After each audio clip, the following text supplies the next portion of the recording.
पिछली क्लास में हम लोगों ने कॉम्बिनेशन ऑफ सेल के बारे में देखा था और हम लोगों ने दो तरह का कॉम्बिनेशन देख लिया था। एक था सीरीज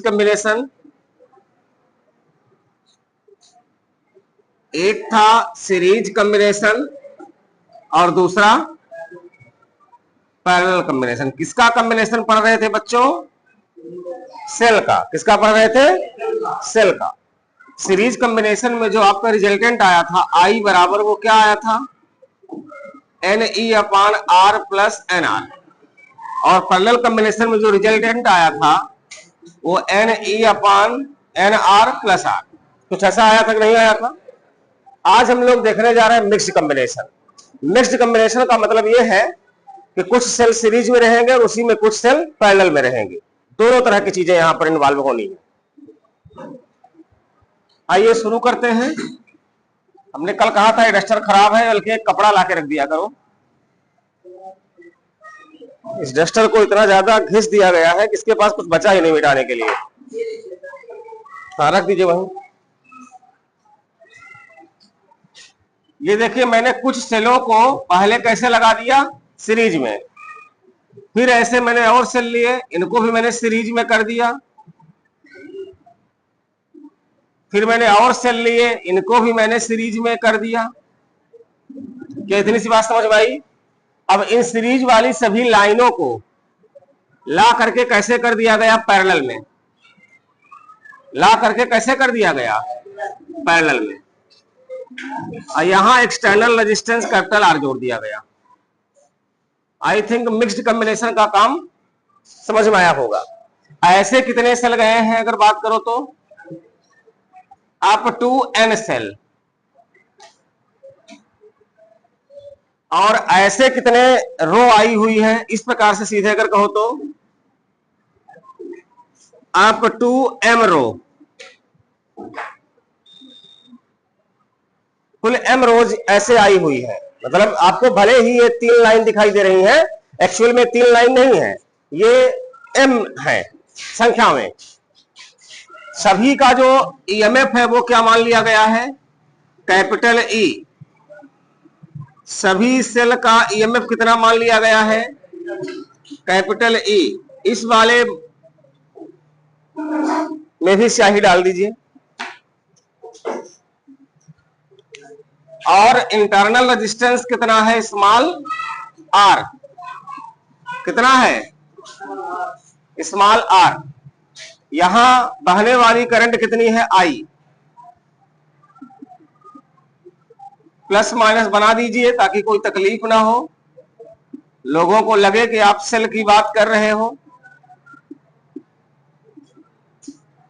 आई थिंक डायग्राम में जो जरूरी चीजें थी सब कुछ मैंने डाल दिया है। क्या बात समझ में आ गई? आप मान लीजिए एक let EMF of each cell is capital E and internal resistance small r। हम मान लेते हैं कि प्रत्येक सेल का जो EMF है वो कितना है? कैपिटल E है। और इंटरनल रेजिस्टेंस कितना है? स्मॉल r है। Let n cells are connected in one row। एक रो में कितने सेल जुड़े हुए हैं बच्चों? n सेल जुड़े हुए हैं। And these type of M rows, इस प्रकार की M row are connected in parallel combination। इस प्रकार की जो M रो है वो कैसे जुड़ी हुई है? पैरेलल कॉम्बिनेशन में जुड़ी हुई है। कोई दिक्कत है क्या? इस प्रकार की M रो किस में जुड़ी है? पैरेलल कॉम्बिनेशन में। अब वही कहानी है, पहले आप सर्किट का कुल EMF निकालोगे, फिर सर्किट का कुल रेजिस्टेंस निकालोगे, और फिर I बराबर फार्मूला लगा दोगे total EMF upon total resistance का। तो पहले एक रो का EMF निकाल लो, आराम से देखिएगा, कोई दिक्कत नहीं है। EMF ऑफ वन रो, पहले रो का EMF बताओ कितना होगा? अगर इसका ई है, इसका ई है, इसका ई है, सीरीज में जुड़ जाता है, ई हमें बताया गया था कल, कितना हो जाएगा एन ई, क्योंकि एन सेल जुड़े हैं ना, तो कितना हो जाएगा एन ई। अब एन ई इस रो का, एन ई इस रो का, एन ई इस रो का, ये सारी रो किस में चली गई है पैरेलल में, किस में चली गई है पैरेलल में। तो पैरेलल में क्या होता है, जितना एक रो का रहेगा वही इक्विवेलेंट भी रहता है, क्या चेंज होता है, बोलिए जल्दी से, जितना एक रो का रहता है वही तो इक्विवेलेंट रहता है, क्या चेंज होता है, नहीं चेंज होता। तो आ जाइए, therefore EMF of total circuit is equal to N E, कुल सर्किट का भी यही आएगा। कैसे आ रहा है, क्योंकि ये सब किस में चले जाएंगे फिर पैरेलल में। अब निकाल लिए internal resistance, internal resistance of one row, एक रो का इंटरनल रेजिस्टेंस कौन बताएगा, N R, R plus R plus R कितना हो जाएगा एन आर। अब एन आर इसका हो गया, एन आर इसका हो गया, एन आर इसका हो गया, ये एन आर कायम जुड़ रहे हैं पैरेलल में, कायम जुड़ रहे हैं पैरेलल में। These row are connected in parallel combination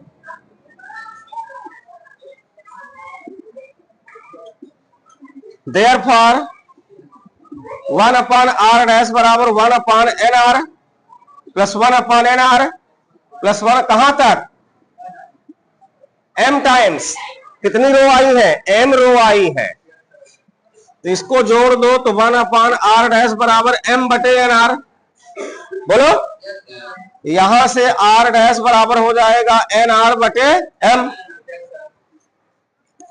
value कितनी आ गई nr बटे m आ गई। ये आपको टोटल इंटरनल रेजिस्टेंस मिला है। अब निकाल लो therefore total resistance of circuit,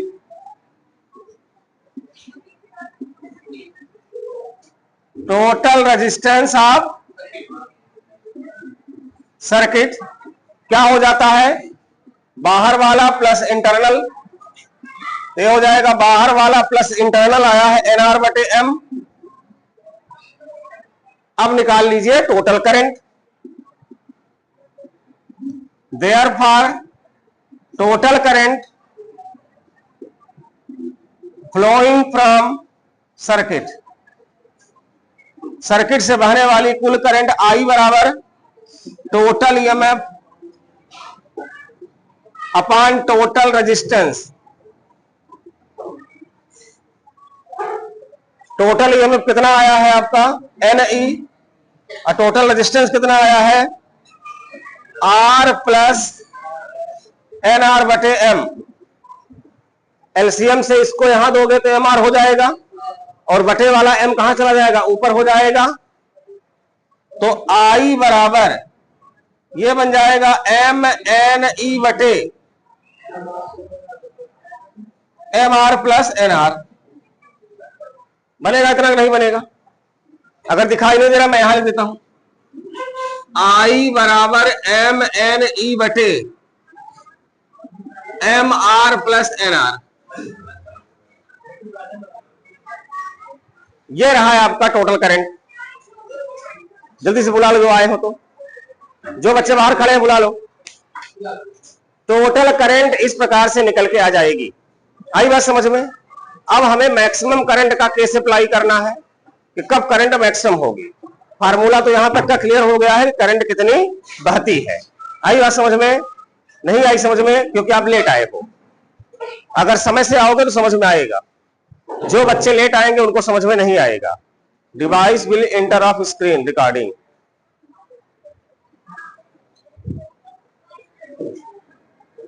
ठीक है बच्चों, चलो इसको जल्दी से नोट करो। क्या समझ में नहीं आया बोलो। ये बच्चे सब लेट आते हैं फिर कहते हैं कुछ भी समझ में नहीं आया।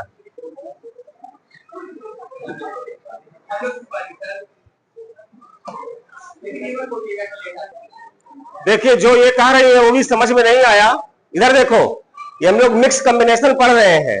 मिक्स कॉम्बिनेशन में कुछ सेलों को सीरीज में जोड़ेंगे, एन सेलों को, फिर एन सेलों को सीरीज में जोड़ दिए, फिर एन सेलों को सीरीज में जोड़ दिए, और ऐसी रो को पैरेलल में जोड़ दिए। मान लिया कुल कितनी रो है, एम रो है। एक बताओ, एक लाइन का कितना होगा इंटरनल रेजिस्टेंस? नहीं, पहले ईएमएफ बताओ। एक लाइन का ईएमएफ कितना होगा? एनई। एनई इसका हुआ, एनई इसका हुआ, एनई इसका हुआ। अब ये एनई एनई एनई कैसे बन गए? पैरेलल में। तो पैरेलल में क्या बदलता है? जितना एक लाइन का रहेगा उतना टोटल माना जाता है। तो टोटल ईएमएफ मैंने यहां लिखा है, ईएमएफ ऑफ टोटल सर्किट बराबर एनई। यहां तक बात समझ में आ गई? अब एक लाइन का इंटरनल रेजिस्टेंस क्या हो जाएगा? एनआर। तो एक लाइन के लिए मैंने क्या लिख दिया? एनआर। ऐसी कितनी लाइनें हैं? एम लाइनें हैं। तो हमने जब पैरेलल में उनका निकालना हुआ तो मैंने क्या लगाया? 1/r' बराबर पहले वाले लाइन का 1/nr, फिर दूसरे वाले का 1/nr, तीसरे वाले का 1/nr, and so on, m times क्या बन जाएगा? m/nr। क्या बन जाएगा? m/nr। यहां से अगर r' का मान निकालोगे तो nr/m आ जाएगा। अब टोटल रेजिस्टेंस क्या हो जाएगा? बाहर वाले में अंदर वाले को जोड़ दो, r + r', तो r + nr/m। करंट का formula total EMF upon total resistance. Total EMF कितना आया था? एनई। टोटल रेजिस्टेंस आया है ये, एलसीएम देकर एमआर यहां चला गया, बटे का एम ऊपर चला गया। ये बताओ क्या इसमें एक्स्ट्रा था जो समझ में नहीं आ रहा था? सिर्फ एक्स्ट्रा ये था कि आप क्लास में लेट आए हो। तो हम टाइम से आते तो समझ में आ जाता, ऐसी कोई बात ही नहीं है। आइए अब देखते हैं कि इसमें करंट कब मैक्सिमम बनेगी। मैक्सिमम करंट की कंडीशन कब आती है ये देख लेते हैं।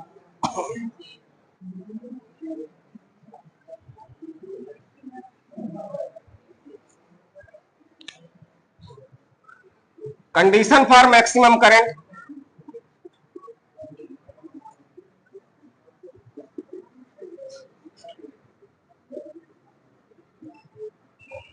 जो नीचे लिखा हुआ है ये mr + nr, इसकी वैल्यू लगभग 0 के बराबर। लगभग का मतलब 0 नहीं हो सकती, 0 हो जाएगी तो इनफाइनाइट हो जाएगी करंट। लेकिन अगर छोटी से छोटी होते होते होते हो तो 0 के करीब पहुंच जाए तो ये आई की वैल्यू सबसे ज्यादा हो जाएगी। नहीं समझ रहे हो? अरे गधे, अगर तुमको यहां आई की वैल्यू को बढ़ाना है तो नीचे वाले को घटाना पड़ेगा कि नहीं घटाना पड़ेगा? मैथ के स्टूडेंट हो तुम लोग, इतनी सी बात समझ में नहीं आ रही है कि मैं कह रहा हूं आई को इंक्रीज करना है, मैक्सिमम आई की बात करना है, तो नीचे वाले को क्या करोगे? कम करोगे। नीचे वाले को कम से कम कितना कर सकते हो? 0 नहीं कर सकते। 0 कर देंगे तो करंट मैक्सिमम इनफाइनाइट हो जाएगी। 0 के करीब जा सकते हैं, 1 से नीचे भी जा सकते हैं, 1 भी नहीं। 0 के करीब 0.000000001 ऐसे लिख दो, कुछ मान लो 0 के करीब, इसलिए मैंने अप्रॉक्स 0 लिख दिया है। अब बताइएगा mr + nr की वैल्यू जो अप्रॉक्स 0 होगी तो ये क्या फार्मूला बन जाएगा तुम्हारा? एक बात समझना कि √mr - √nr का होल स्क्वायर +2 √mnrr, और ये वैल्यू जो होगी तो लगभग क्या हो जाएगी? 0 के बराबर। इस लाइन को समझे ध्यान से। अब ये इतना समझ में आ गया? बोलोगे इसके बाद ये कैसे लिख दिया गया? इसको अगर आप a - b के होल स्क्वायर से खोलिए तो क्या बनेगा? a² यानी ये वाला + b² यानी ये वाला। अब माइनस में 2ab मतलब ऐसा कुछ, लेकिन वो माइनस में, तो माइनस का और ये प्लस का कट जाएगा, ये देखिए यही ना बचेगा। अब इस वैल्यू को ध्यान से देखो, ये वैल्यू लिखी है किसी की चीज के स्क्वायर में। अब किसी भी नंबर का स्क्वायर जो है वो कम से कम कितना वैल्यू दे सकता है? कम से कम 0 तो बड़े रहेगा हमेशा, 0 से क्या रहेगा? बड़े रहेगा। तो हम इसको कह सकते हैं कि mr - nr ये लगभग 0 दे सकता है, या तो 0 से बड़ा होगा। कम से कम इसकी वैल्यू क्या हो सकती है? 0 हो सकती है। इसकी बात कर रहे हैं, मैक्सिमम करंट का केस निकाल रहे हैं। अब यहां से अगर आप उसका स्क्वायर रूट ले लेते हो तो आपको ये मिल जाएगा। nr को उधर भेज के स्क्वायर कर दो तो एम आर बराबर क्या आ गया, एन आर। एक रिलेशन ये मिला मैक्सिमम करंट के लिए, एक यहां से आर बराबर निकालोगे तो एन आर बटे एम आएगा, ये रिलेशन बना। एक रिलेशन स्मॉल आर बराबर निकालोगे एम आर बटे एन आएगा। एक रिलेशन अगर एम बटे एन निकालोगे स्मॉल आर बटे कैपिटल आर आएगा। ये कई प्रकार से ऑब्जेक्टिव क्वेश्चन बना के पूछ सकते हैं कि मिक्स्ड कॉम्बिनेशन में मैक्सिमम करंट का केस कौन सा होगा। इसी से बदल बदल के बनाया गया है, चाहे ये लिखा रहे तो भी सही है, ये लिखा रहे, ये लिखा रहे, ये लिखा रहे, सब सही है। अब इसमें अगर वो छेड़खानी कर दिए, जैसे मान लीजिए कि सवाल उन्होंने दे दिया ऑप्शन में कि मैक्सिमम करंट का केस मिक्स्ड कॉम्बिनेशन में है option A, option B, option C, option D. अब देखो आपको लगेगा कि सर जी कुछ 4 पॉइंट फार्मूला बताए थे और एक फार्मूला यहां एक ऑप्शन दे दिया all of these, all of these. अब तो आप नहीं देख रहे हो क्या होगा क्या नहीं होगा, बोलोगे हाँ कुछ ऐसे बताए रहे 4-5 थे बट एक्चुअल में देखो क्या ये फार्मूला कहीं हमने बताया है, इसको कह दो स्मॉल आर बराबर, ये फार्मूला कहीं नहीं लिखा है, देख लीजिएगा न कहीं से आएगा, ये भी मैंने कहीं नहीं लिखा। एम बटे एन का मतलब स्मॉल आर बटे कैपिटल आर था, ये देखो यहां मैंने कैपिटल आर बटे स्मॉल आर कर दिया, कैपिटल आर बराबर एम आर बटे एन, ऐसा नहीं है कहीं भी, देखो कैपिटल आर बराबर एन आर बटे एम है। डी को देखो एम आर बराबर एन आर, ये वाला एम आर बराबर, हाँ ये सही है, तो ऑप्शन डी क्या हो जाएगा करेक्ट। मतलब समझ रहे हैं, ऑप्शन को घुमाएंगे लेकिन आपको घूमना नहीं है। अभी आपको एक बात और है, एक बात और समझ लो, मैं थोड़ा इसको ही मिटा लेता हूं। अब ये बोर्ड ही कुछ ज्यादा स्मूथ हो चुका है, इसीलिए मिटाने में दिक्कत जा रही है।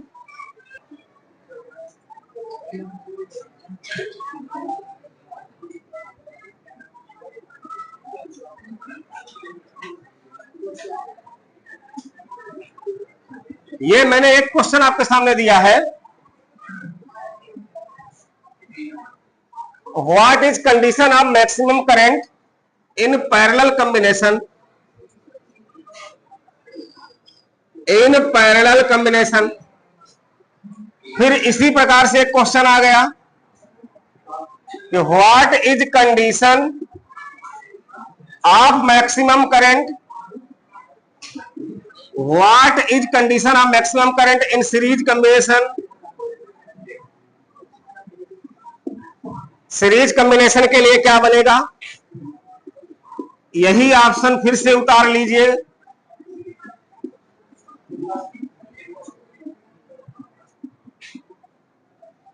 और एक क्वेश्चन ये बना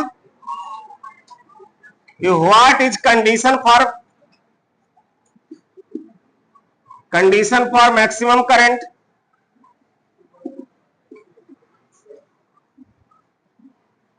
इन मिक्स्ड कॉम्बिनेशन। लेकिन यहां बताएगा कि यम जो होगा वो रो है, एम जो होगा नंबर ऑफ रो है और एन जो होगा वो नंबर ऑफ कॉलम है। मतलब एन है number of cell, number of cell in one row. ये इतनी जानकारी जरूरी होना चाहिए तब बता पाओगे। अब इसका ऑप्शन हो गया एम आर बराबर एन आर, पहला ऑप्शन। दूसरा एम आर बराबर एन आर, तीसरा ऑप्शन एन बटे एम क्या था, स्मॉल आर बराबर मान लो स्मॉल आर, फिर आ गया फोन स्मॉल आर बराबर एन आर बटे एम। तो ये देखो वही बन जा रहे हैं। अभी जो मैंने ऑप्शन बोले थे वो जरा बताओ क्या क्या थे। इसी में 4 ऑप्शन घुमा दीजिए, ये ले लो, यही ले लो, चलो यही ले लो जो लिखा है, सॉरी यही ले लो ना, क्या दिक्कत है, ये ले लिए। अब एक ऑप्शन चलो ऐसा ले लो, इस प्रकार से ग्रेटर देन कर दो, एक ऑप्शन कुछ और कर दो, मान लो आल कर दो। ये आपको सारे के सारे जवाब पता होने चाहिए कि सीरीज के लिए क्या होता है। मैं प्रश्न लिख के आपको समय बर्बाद नहीं करना चाहता था, लेकिन प्रश्न लिखने से ये सवाल कैसे बनते हैं समझ में आए, इसलिए मैंने लिखा है। तो तात्पर्य यह है कहने का कि सीरीज कॉम्बिनेशन में जब आपने पढ़ा था तो वहां हमने क्या बताया था, इंटरनल वाला एक्सटर्नल वाले से बड़ा होना चाहिए कि छोटा होना चाहिए। एक्सटर्नल वाले को बड़ा होना चाहिए, इंटरनल वाले को छोटा होना चाहिए। तो सीरीज के लिए सही जवाब क्या हो जाएगा, सी। यही बताए थे ना। और फिर पैरेलल पढ़े थे, सीरीज के बाद क्या पढ़े थे, अब वहां मैंने बताया था कि एक्सटर्नल वाला छोटा होना चाहिए, इंटरनल वाला बड़ा होना चाहिए। और यहां मैंने क्या बताया था, यहां के केस में क्या आया था, आई मैक्सिमम का केस अभी लगाए थे आप लोग थोड़ी देर पहले, क्या आया था जरा बताओ, हैं? ऐसा कुछ आया था, एम आर और एन आर नीचे बना था, ध्यान देना ऐसे करके, और ऐसा था तो फिर हमारे कुल मिलाकर के ये वाला केस बना था, एम आर बराबर एन आर, यही बना था शायद, जिन बच्चों ने लिखा होगा यही बना था शायद, हैं? तो इसका कौन सा उत्तर सही हो जाएगा, ए। अब ये हमें याद कैसे हो, ये हमें याद कैसे हो, तो पहले देखो सभी की करंट याद कर लो और फिर सभी के लिए मैक्सिमम करंट का केस याद कर लो, ठीक है ना। तो चलिए एक बार हम फिर से प्रयास करते हैं साफ करने का। अब पूरी क्लियरिटी आपके माइंड में जाने वाली है, पूरी क्लियरिटी आपके माइंड में अब जाएगी, चिंता न करिएगा। अगर हम बात करें सीरीज की, किसकी बात करें, सीरीज की, तो सीरीज में जो आई बनती है वो बनती है N E upon R plus N R. Parallel में क्या बनता है, आई, पैरेलल में आई बनता है एन ई बटे N R plus small R, और मिक्स्ड में क्या बनता है, एम एन ई बटे M R plus N R. कोई तकलीफ तो नहीं हो रही है। सभी की करंट को याद करने का फार्मूला, आप सीरीज को देखो और पैरेलल को देखो, कौन छोटा लग रहा है कौन बड़ा। पहले किसको पढ़े हो, सीरीज को, फिर किसको पढ़े हो, पैरेलल को। पहले सीरीज को पढ़े हो फिर पैरेलल को पढ़े हो। अब अगर तुम एबीसीडी पढ़ते हो तो यम और एन आता है, तो जो पहले आया वो बड़ा हो गया और जो बाद में आया वो छोटा हो गया। तो यम बड़ा है कि एम, एम बड़ा है और एन क्या है, छोटा है। सीरीज और पैरेलल को ध्यान से अगर देखेंगे तो इनको हिंदी में श्रेणी कहते हैं, इसको समांतर कहते हैं, इसको श्रेणी कहते हैं, इसको समांतर कहते हैं। श्रेणी में 2 अक्षर है, ये छोटा, समांतर में 4 अक्षर है, ये बड़ा। कौन छोटा हुआ, सीरीज, पैरेलल क्या हुआ, बड़ा, ठीक है। इतना क्लियर करना है, बस हो गया। अब देखो जो फार्मूला बनता है ना, तो उस फार्मूले में कुछ नहीं, आई बराबर आपको लिखना है, ऊपर लिखना है ई और नीचे कैपिटल आर और प्लस स्मॉल आर। सभी में यही होगा, E capital R small R, E capital R small R, सभी में इतना कर लोगे। अब ऊपर उस चीज का गुणा करो जितने सेल थे, तो सीरीज में कुल कितने सेल जोड़े थे, तो ऊपर एन का गुणा कर दो। यहां कितने सेल थे, एन का गुणा कर दो। यहां कुल कितने सेल थे, एक लाइन में एन सेल, कुल एम लाइन, तो कुल सेल कितने हो गए, एम एन। कुल सेल कितने हो गए, एम एन। आई बात समझ में। अब नीचे देखो, आ जाओ, जो आपने यहां सेल की संख्या देखी है, अब यम और एन का खेला नीचे होगा। किसका, यम और एन का। क्या सीरीज में यम इन्वॉल्व हुआ था, नहीं। क्या पैरेलल में यम आया था, नहीं। यम केवल कहां आया था, वहां। तो एन वाली बात है। अब एन इसके बगल में लगे, किसके बगल में लगे, तो जो छोटा होगा वो छोटे के बगल में लगेगा। तो बताओ सीरीज क्या है, छोटा है। ध्यान से सुनना, सीरीज क्या है, छोटा है। तो एन किसके बगल में जाएगा, बड़े के कि छोटे के, छोटे के। पैरेलल क्या है, बड़ा, तो एन किसके बगल में जाएगा, छोटे के कि बड़े के, बड़े के। ये लो आ गया। अब यहां आ जाओ, m बड़ा है कि n? m, तो जो बड़ा है वो बड़े के पास, जो छोटा है वो छोटे के पास। तो m बड़ा है तो बड़े आर के पास, n छोटा है तो छोटे आर के पास। सभी का आई मैक्सिमम ऊपर से मिला लो, बन रहा है कि नहीं बन रहा है? आई मैक्सिमम सभी का मिला आई करंट को, ये देखो ये देखो ये देखो, फार्मूले बन गए कि नहीं बन गए? अब जब फार्मूला बन गया तो यहां देखो, इसको NE बटे आर होना चाहिए, मतलब इसको जाना चाहिए। आई मैक्सिमम की बात बता रहा हूं, आई मैक्सिमम के लिए मतलब ऊपर NE नीचे सिंगल आर, यहां आई मैक्सिमम के लिए यह होना चाहिए। तो देखो ऊपर ये चीज हटेगी, ये तभी हटेगी जब स्मॉल आर कैपिटल आर से क्या हो जाए, छोटा, यानी कि capital R is very greater than small R, capital R is very greater than, इस वाले फॉर्मूले में आओगे तो capital R is very less than small R. अब ऐसे भी देखो, ये छोटा वाला था, ये छोटा वाला था, तो छोटा वाला छोटा रहेगा, ये बड़ा वाला था तो बड़ा वाला छोटा रहेगा। अरे गधा, इसको ऐसा नहीं लिख सकते, ये लो, तो छोटे वाले में छोटा वाला आर बड़े वाले आर से छोटा रहेगा, बड़े वाले में बड़ा वाला आर छोटे वाले आर से छोटा रहेगा। यहां इन दोनों को बराबर कर देना है, एम आर बराबर एन आर, यहां से जितने रिलेशन निकालने हो निकाल लीजिए। तो आई मैक्सिमम का केस बन गया, आई का केस बन गया, सारा केस यहां से क्लियर हो रहा है, ठीक है ना? चलिए शेष कल देखेंगे, इसको आप रिवाइज करिएगा एक बार, ठीक है?